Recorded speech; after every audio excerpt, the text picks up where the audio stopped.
गोमाता के चरणारविंदों में शाश्वत दंडवत प्रणाम करते हुए मंच पर संत वृंद, महामंडलेश्वर, आचार्य महामंडलेश्वर एवं विद्वज्जन सभी संत महापुरुषों के चरणारविंदों में प्रणाम करते हुए श्रद्धामयी, भक्तिमयी, करुणामयी जगदम्बा अम्बा अम्बालिका भवानी के स्वरूप में मेरी माताएं बहनें एवं ब्रह्मांड में होनहार तारों तक टिमटिमाते हुए बालिकाएं, बड़े ही सौभाग्य की बात है कि आज ये मिनी कुंभ में हम सब विराजमान हैं, क्योंकि गृहस्थ आश्रम के अंदर जन्मदिन मनाया जाता है और गृहस्थ में बड़े धूमधाम से जन्मदिन मनाते हैं, केक काटते हैं। परंतु संत परंपरा, महापुरुषों की परंपरा में निर्वाण दिवस मनाया जाता है, क्योंकि संत कभी मरता नहीं। संत हमेशा आद जुगाद हमेशा रहता है। तो अभी भी हमारे बीच में हमारे ब्रह्मलीन परम पूज्य स्वामी राम प्रकाशाचार्य जी, जिनकी हम षोडशी का आज जागरण सभी श्रवण कर रहे हैं। 17वीं कल है, आज 16वीं का, और 17वीं का कल पटाभिषेक होगा। पटाभिषेक 17वीं के दिन होगा और उसमें महापुरुष सभी आने वाले राम प्रकाशाचार्य जी महाराज के गद्दी पर आसीन जिनको भी किया जाता है वो स्वयं राम प्रकाशाचार्य जी ही है। ऐसा भाव सभी के अंदर आना चाहिए। ये नहीं कि उनका शिष्य सुखदेव प्रसाद है, वो सुखदेव प्रसाद नहीं, वो साक्षात स्वामी राम प्रकाशाचार्य जी ही विराजमान है। ऐसा शिष्यों के अंदर भाव है और वही भाव हमारे जीवन में काम आएगा। और वही सुप्तावानम ज्ञानम नपत्ते, जिसके अंदर ऐसी चिंता होगी, ऐसी भक्ति होगी, ऐसा ज्ञान होगा, उनको वही मोक्ष प्राप्त हो जाएगा। गुरु का हमेशा आशीर्वाद छत्र छाया के ऊपर रहता है।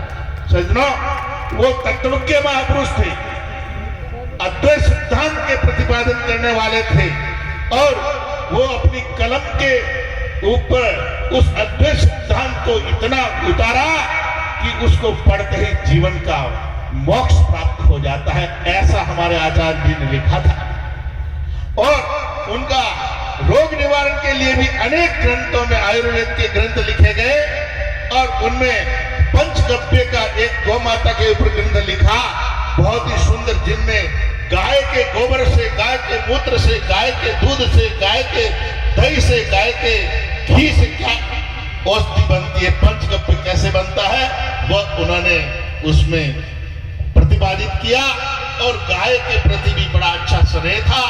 और आज से लगभग 15-20 साल पहले आपसे मेरी भेंट हुई तो सज्जनों, उस समय हमारे यहाँ विश्व हिंदू परिषद का कार्यक्रम चल रहे थे। जगह जगह पर बस्तियों के अंदर, दलित बस्तियों में, सेवा बस्तियों में उस समय महाराज जी से मेरा संपर्क हुआ और उस समय हम उनके साथ में दलित बस्तियों में जाकर भी जातिवाद का खत्म करने का भी अभियान महाराज श्री ने चलाया। बहुत ही सुंदर महाराज श्री का जीवन काल रहा, जिन्होंने ग्रंथों पर और आयुर्वेद पर और तत्व ज्ञान पर जिनकी निष्ठा थी। तो सज्जनों, ऐसे तत्वज्ञ महापुरुष कहीं इस युग में बहुत कम मिलने वाले हैं, जो कि हम जोधपुर में हमें प्राप्त हुए।